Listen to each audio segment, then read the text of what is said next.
මේ වීඩියෝ කරන මමයි අහන් ඉන්න ඔයයි මේ වීඩියෝ බලන හැමෝමයි එක්කෙනෙක් කියලා දන්නවද?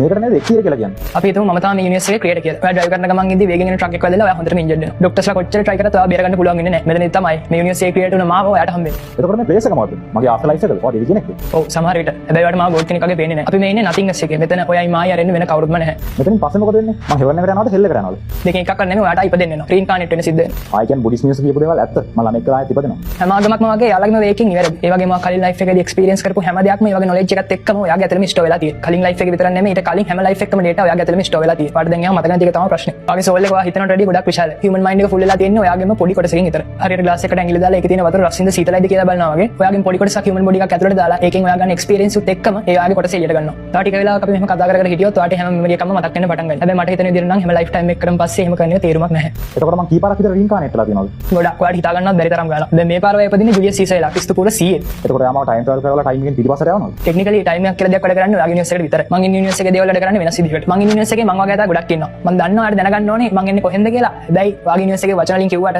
ඔයාට ඒක තේරුම් ගන්න දෙයක් නැහැ. මට එන්නේ ඊළඟ ප්‍රශ්නේ තමයි ඔයා ටයිම් එක ගැන හිතන්නේ නැතුව මාව යුනිවර්සිටි එකට යවුවාම මගේම වෙන ලයිෆ් එකක් මට හම්බෙන්න පුළුවන්.